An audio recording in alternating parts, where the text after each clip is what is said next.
யாராவது சாட்சி சொல்றீங்களா? சாட்சி சொல்றீங்களா? வாங்க வாங்க. சாட்சி சொல்ல வர ஆபிரகாமுக்கு கைத்தட்டி வார்த்தைகள் சொல்லுவோம். இன்னும் யாராவது இருந்தா வாங்க, தைரியமா வாங்க.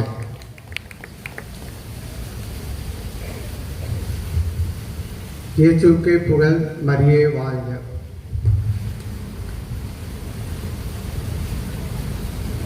எனக்கு நல்லது நடக்குதுன்னா வியாபாரம் அன்னையனால எனக்கு நல்லது நடக்குது.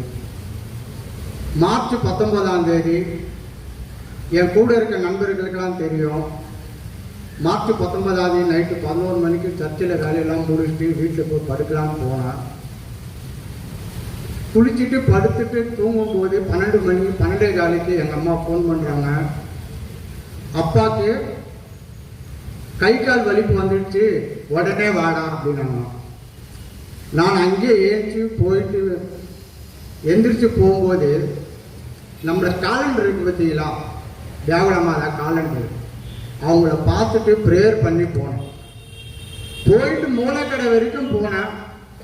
ஐயோ அப்பா எப்படி கூப்பிட்டு வர்றது எனக்கு தெரியலையே, மாதாவே எப்படி ஆஸ்பத்திரி கூப்பிட்டு வரணும் எப்படின்னு பைக்கில் தான் போனேன். நான் போயிட்டு அங்கே போய் மூளைக்கடை போயிட்டு ரிட்டர்ன் வந்தாலும் எனக்கு வண்டி எடுத்துகிட்டு போகிறதுன்னு டைம் ஆகிடும். சரி என்ன பண்ணுறதுன்னு தெரியாமல் அங்கேருந்து ஸ்ட்ரெயிட்டாக போனவங்க கரெக்டாக பைபாஸ் சர்வீஸ் ரோட்டில் ஒரு கார் போகுது. பைபாஸில் மெயின் ரோட்டில் என் பைக்கு போகுது. கார் ஸ்பீடாக நானும் போகிறேன், அவரும் என் ஸ்பீடாக வராரு. அவர் என்கிட்ட என்ன கேட்குறாங்கன்னா, ஆவடிக்கு போகிறதுக்கு எப்படி போகணும்னு சொன்னாங்க. நீங்கள் லெஃப்டில் போனீங்கன்னா வேளாமா போயிட்டு போனீங்கன்னா ஆவடி போயிடலாங்க. அப்போ ஒரு ரிக்வஸ்ட் என் மனசில் தோணிச்சு, இந்த வண்டி நம்ம கேட்டால் வருவாரா அப்படின்ட்டு. சார் ஒரே ஒரு அர்ஜென்ட்டு என்னன்னு சொன்னாங்க, இந்த மாரி எங்கள் அப்பா வந்து ரொம்ப பிஸ்டு வந்துட்டு ஆஸ்பத்திரி கூப்பிட்டு போனோம், வருவீங்களான்னு கேட்டாங்க. உடனே வாங்க போகலான்னு சொல்லிட்டு அவர் இருந்து நான் போன ரூட்டில் ஒரு வண்டியெலாம் விட்டுட்டு இருந்தாங்க, போக முடியல. இருந்தாலும் என் கூட இருந்து என் பின்னாடியே வந்து அவர் வந்து என் அப்பாவை தூக்கிட்டு வண்டியில் வச்சு ஆஸ்பத்திரிக்கு போய் இறக்கி வச்சு, இன்னும் 10 நிமிஷத்தில் நீங்கள் லேட்டாக வந்திருந்தீங்கன்னா உங்கள் அப்பாவை உங்களால் பார்க்க முடியாது. மரியே வாழ்க, மரியே வாழ்க. அந்த காலண்டருக்கு இருக்கிற சக்தி இந்த மாதாக்கு எப்பவும் இருக்கு. நான் டெய்லியும் வருவேன், என்னை பார்க்குறவங்க எல்லாருமே பார்ப்பாங்க. இந்த மாதா கிட்ட வந்து டெய்லியும் மெழுகுவர்த்தி ஏற்றாத நாளே கிடையாது. டெய்லியும் மெழுகுவர்த்தி ஏற்றுவேன், ப்ரேயர் பண்ணுவேன். அதே போல் இன்னொரு நல்ல விஷயம் ஒன்று நடந்திருக்கு. என் மச்சானுக்கு கல்யாணம் ஆகி ஒரு 2 வருஷம் ஆகுது.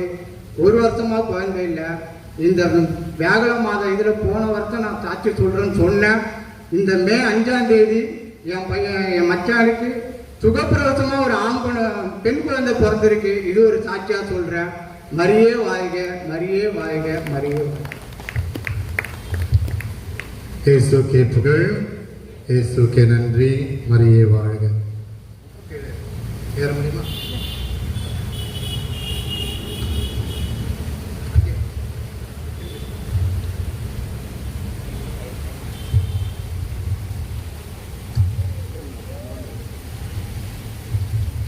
என் பெயர் ராஜம். நான் வியாபார மாதா பங்கு 50 வருஷமா இதே பங்குல தான் இருக்கேன். எங்கள் வீடு 1st ஃப்ளோர். அதில் நான் கீழே இறங்கி வரும்போது கழுத்தடிக்கு தலை குப்புற விழுந்து தவளை மாதிரி கிடந்தேன். 2 காலு 2 கை. அதில் கம்பி குத்தி பல்லுலேருந்து ரத்தம், இந்த கண்ணை ஃபுல்லாக காயம். எப்படி எந்திரிச்சனோ தெரில. உழும்போதும் வியாபார தாயே அப்படின்னு தான் சொன்னேன். 2 காலும் 2 கையும் ஆட்டோமேட்டிக்காக எந்திரிச்சு, யாருக்கும் தெரியாது. நான் பாட்டில் படிக்கட்டில் ஏறி வீட்டுக்கு போகிறேன். என் மகனும் பயந்துட்டான். இன்னும் வாயெல்லாம் ரத்தம், இப்படி நான் விழுந்துட்டேன்ப்பா. ஐயோ, கட்டில இருந்து படுக்கும் போதே எந்திரிக்க முடியாது. நீங்கள் ஒன்றும் இல்லை, எனக்கு வியாபார மாதா துணை செஞ்சாங்க. அந்த நன்றியை நான் தெரியறதுக்கு சாட்சியாக சொல்கிறேன். வியாபார மாதா மாதிரி 1000 துன்பங்கள் நம்ம அனுபவிச்சாலும் நம்மளை எந்த வகையில காப்பாத்துறாங்கன்னு என் வாழ்க்கையில நான் நினைச்சு வருகிறேன். மாதாவுக்கு நன்றி.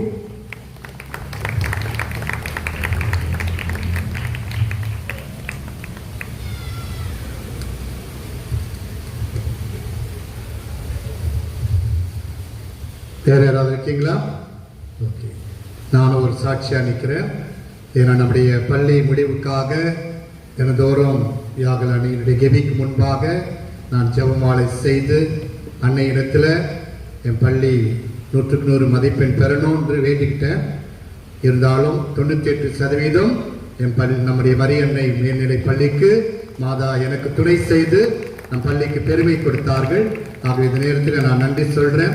உண்மையிலேயே இங்க இருக்கிற இந்த அன்பு தாய் நம்முடைய கஷ்டங்களை புரிந்து கொள்ளும் ஒரு தாய். ஆகவே தொடர்ந்து 10ஆம் வகுப்பு 11ஆம் வகுப்புக்காக ஜெபித்துக் கொண்டிருக்கிறேன். கண்டிப்பா அந்த தாய் நல்ல ஒரு ரிசல்ட் நம் பள்ளிக்கு தருவாள் என்ற நம்பிக்கை இருக்கிறது. அடுத்த முறை அதை சாட்சியாக நான் பகிர்வேன். நம்முடைய பள்ளி ஆசிரியர்களும் இங்கு வந்து தினந்தோறும் ஜெபித்தார்கள் யாகல தாய்க்கு முன்பாக பள்ளியின் தேர்வு எழுதுகிற மாணவர்களுக்காக. எனவே நிச்சயமாக நம் பங்கிலே வீட்டிருக்கிற குடியிருக்கிற அன்பு தாய், வல்லமை மிக்க தாய், தொடர்ந்து அவள் நன்மைகளை செய்வாள் என் நம்பிக்கையோடு ஜெபிப்போம்.